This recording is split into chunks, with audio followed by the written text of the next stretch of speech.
소록도 가는 길 59회. 박효숙은 잠시 작업장 안에서 우두커니 서 있다가 뒷집에 정씨를 찾아 부지런한 걸음으로 간다. 정씨, 왜 계란이 저것뿐이요? 오늘 모두 나가는 날이라서 다 나갔습니다. 그런다고 그렇게 싹 내가고 저리 깨끗하게 작업장이 비었단 말이오. 할머니께서 아직 아무것도 모르시네요. 계란은 이틀에 한 번씩 나가는데 매일 나오는 계란은 무엇 때문에 남겨두고 수매를 합니까? 한 개라도 더 수매를 해야 하는 것이 좋은 일이지요. 박효숙은 아무런 말도 하지 않고 다시 돌아온다. 미주는 이번에는 아무것도 시원하게 되는 것이 없자 그만 속이 상한다. 엄마, 이제 어떡해? 가만히 있자. 이러지 말고 개사에 들어가 직접 알을 가져가면 될 것이 아니냐? 박효숙은 양계장으로 간다. 그러나 뜻하지 않게 양계장의 출입구가 모두 잠가져 있다. 이봐요, 유씨. 유민이 눈에 보이자 유민을 향해 큰 소리로 부른다. 네. 유민은 일을 하다 말고 박효숙의 부름을 받고 앞으로 온다. 유씨, 언제부터 개사 출입문을 이렇게 잠가 놓았어요? 언제부터라니요? 오전 일이 끝나면 늘 이렇게 출입문을 잠가두게 되어 있는데요. 박효숙은 전혀 생각해보지도 않았던 일이었다. 어서 문을 열어요. 네. 제가 무슨 권한으로 문을 열겠습니까? 아무나 열 수 있는 것이 아닙니다. 사장님이나 사모님의 허락이 있어야만 합니다. 뭐야? 이런. 박효숙은 그저 끓어오르는 화를 누를 수가 없다. 워낙 개사는 잠그게 되어 있지 않았다. 그러나 미주가 자주 드나들게 되자 지욱은 개사마다 잠금 장치를 해놓고 그들이 함부로 드나들지 못하게 하려는 것이다. 정씨와 유미는 지욱의 그런 마음을 모두 알고 있다. 박효숙의 모든 횡포를 고스란히 앉아서 당하고 있는 그들이었기에 더욱 지욱의 마음을 잘 알고 있는 것이다. 박효숙은 어떻게 하든 그들 자신들이 그만두겠다는 말이 나오게 하려고 아들과 며느리가 보이지 않는 곳에서 횡포를 부리고 있었다. 그러나 심성이 원만한 정씨와 유민의 남매는 그대로 말없이 모든 것을 받아들이며 감수하고 있었다. 물론 유민으로서 개사를 열지 못하는 것이 아니다. 그들은 수시로 드나드는 개사를 언제든지 열고 드나든다. 그러나 개사에 대한 관심이 별로 없는 박효숙으로서는 그런 것을 알지 못하고 아들 내외의 허락이 없이는 들어갈 수가 없다는 것임을 믿는다. 박효숙은 다시 작업장으로 가보았으나 가져갈 만한 계란들이 없다. 깨진 것이거나 아주 작은 알들 뿐이다. 시누이가 간다는 것을 알면서 어떻게 이렇게 모조리 다 내보낼 수가 있다는 말이냐? 이것은 고의적으로 우리 미주를 주지 않게 하려는 것을 내가 모를 줄 아나? 어디 들어오기만 해라. 현미주는 어쩔 수 없이 빈손으로 돌아간다. 이곳에 드나들면서 차비도 얻지 못하고 계란도 없이 그냥 돌아가기는 처음이라는 생각을 하니 공연히 화가 나는 미주였지만 상대가 눈앞에 보이지 않으니 어쩔 수 없는 일이다. 박효숙은 그렇게 미주를 보내고 나서 지욱과 순영이 나타나기를 기다린다. 그러나 지욱과 순영은 그리 쉽사리 집으로 돌아오지 않고 있다. 지욱은 이미 모든 것을 계산이라도 한 듯 느긋하게 순영과 단 둘이서 저녁 외식까지 하고 한밤중이 되어서야 돌아온다. 박효숙은 저녁도 먹지 않고 그들을 기다린다. 이미 화가 나도 단단하게 난 박효숙이다. 지욱이 먼저 현관문을 열고 들어선다. 대체 너희들 무엇하는 사람들이냐? 박효숙은 큰 소리를 지른다. 왜 이러십니까? 무엇이 어떻다고 나갔다 들어오는 사람에게 큰 소리를 치시는 겁니까? 지욱은 박효숙을 상대하겠다는 듯 뒤따라 들어오던 순영을 자신의 뒤로 밀어버리고 앞으로 나선다. 무슨 일들이 그렇게 바빠서 서울로 가는 내 동생을 못 본 척 내버려두고 내가 저녁을 먹거나 말거나 관심조차 없이 이렇게 늦는 것이냐? 참으로 딱도 하십니다. 이곳은 우리들 집입니다. 우리들은 우리 집에서 우리가 하고 싶은 대로 하면서 삽니다. 동생이라니요? 어디 한두 번 오는 사람입니까?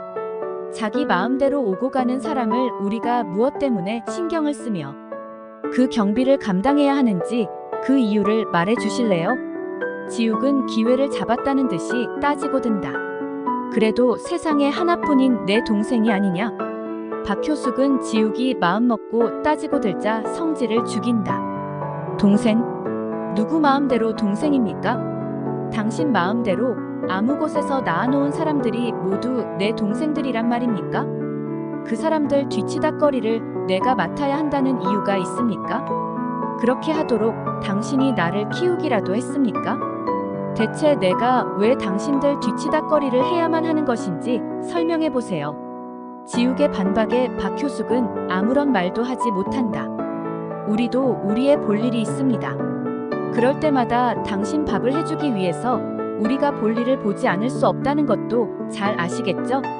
이제부터는 스스로 모든 것들을 알아서 챙겨 드시든가 알아서 하시고, 그 모든 것이 마땅치 않고 싫으시면 언제든지 이곳을 떠나시면 됩니다. 말씀만 하시면 가시는 여비는 보태드릴 수 있지요. 지욱은 말을 끝내고 나서 순영을 데리고 안방으로 들어가 버린다. 박효숙은 아무런 말도 하지 못하고 그대로 그들의 모습을 지켜볼 수밖에 없었다. 생각 같아서는 순영의 머리채라도 휘어잡고 싶은 심정이었으나 아들이 감싸고 도는 순영을 보니 더욱 가슴에 불이 타오르기는 하지만 어쩔 수 없이 한마디의 말도 할 수 없다. 박효숙은 그대로 저녁을 거르고 자신의 방에 틀어박혀 있다.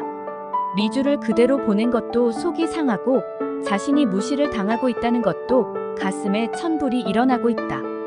박효숙은 하루 종일 밥도 먹지 않고 그대로 자신의 방에서 나오지 않는다. 순영은 마음이 좋지 않고 신경이 쓰이지만 남편의 엄명에 의해서 아는 척도 하지 않고 그대로 무관심해버린다. 저녁 식탁에도 박효숙은 방문조차 열지를 않는다. 순영이 방문을 열고 진지를 드시라는 말을 해도 꼼짝도 하지 않고 못 들은 척 몸을 움직이지도 않는다. 종현아버지, 그러다 초상이라도 치르는 것이 아인가 싶습니다. 걱정스러운 순영의 말이다. 내버려둬. 어차피 오래 살아야 별 도움이 되지 않는 노인들은 하루라도 빨리 눈을 감고 죽는 것도 자식들을 위해 도움이 되는 것이야. 기왕에 치르는 초상이면 하루라도 빨리 치르는 것이 좋겠다. 종현아버지, 무슨 말을 그리 합니까? 어머님이 들으시면 얼마나 서운타 하시겠는겨. 서운해. 병든 자식을 나 몰라라 하고 내쫓았을 때 그 자식의 마음을 조금이라도 생각해 보셨을까? 그랬다면 지금 이런 횡포는 감히 하지 못하실 것이 아닌가. 내게는 나를 낳으신 어머니가 아니고 나를 낳은 원수보다 못한 존재야. 그러니 당신도 더 이상 그 노인네에게 신경을 쓰지 말고 편안하게 살아.